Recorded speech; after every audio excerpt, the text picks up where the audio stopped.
Adams here. Welcome to Spice of Life, where I share what's happening in our kitchen to make life and yours more successful.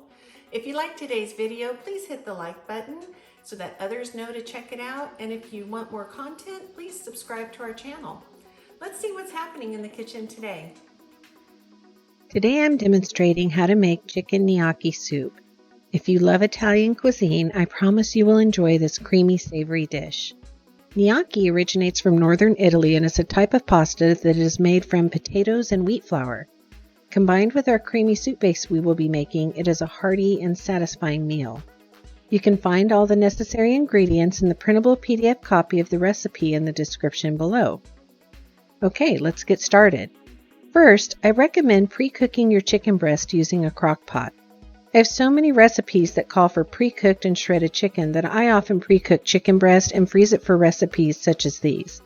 It comes out tender and juicy, and it's easy to shred right in the crock pot once it's done. This is a great time saver. You will want to begin by cooking your potato gnocchi according to the package directions in a medium-sized saucepan. I recommend adding about 2 tablespoons of salt in your water if the package directions don't call for it. Be sure to stir it in until it dissolves. While you're waiting for your water to boil, separate the gnocchi from one another out of their package, as they do have a tendency to stick together. Once your water's boiling, turn down your heat and add your gnocchi. Notice that they all go straight to the bottom. Stir them around often and ensure your water does not overboil. You will generally cook the gnocchi 3 to 4 minutes, and you will know they are done when they are floating freely on top of the water. Transfer them to a colander and let them drain while we work on the soup base. Okay, you will need a large saucepan for this next part. Begin by heating a tablespoon of olive oil and a half a stick of butter over medium heat.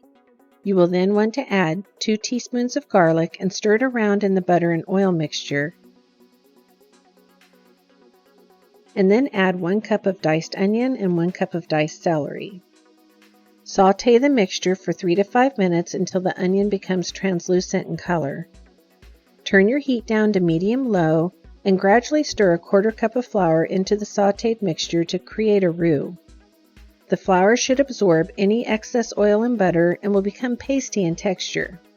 Try to scrape the bottom with your spatula to avoid sticking. Let the mixture cook for 2 to 3 minutes, stirring it continuously. Then, gradually whisk in your half and half with the roux until it's well blended. Turn your heat back up to medium and allow the roux mixture and the half and half to thicken to create your soup base. It's really important you do not boil this mixture or you will scorch it. Be patient, stir it often, and let it thicken gradually. Now, stir in 1 cup of shredded carrots as well as your shredded chicken to the mixture. I recommend about 1½ cups, but you can always adjust this to your liking. Some people like less chicken and others like more. Okay, this is thickening up nicely. We can now add 2 cups of chicken broth.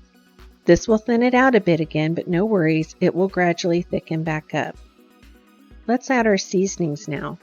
I'm going to put them all in the pot together, and then I will mix them all up at one time.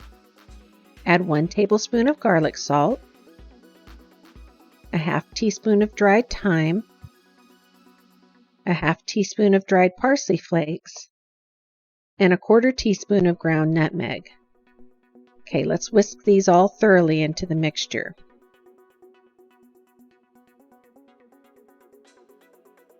Now let's add the cooked gnocchi. I like to put them in by hand just to ensure they're separated and not sticking together in big clumps. Lastly, we'll add our chopped spinach. I absolutely love spinach, so I tend to lean towards putting in about 2 cups.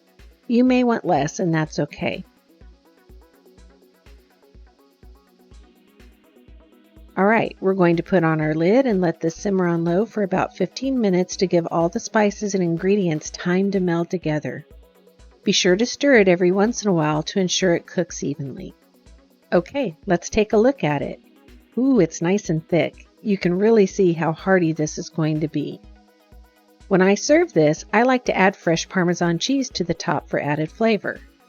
I also recommend serving it with garlic bread and maybe a side salad.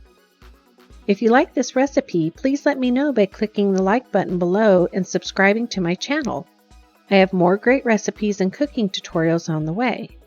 There is also a link to the printable PDF copy of the recipe in the description below, as well as a link to the Spice of Life blog. I hope you check them out. Enjoy!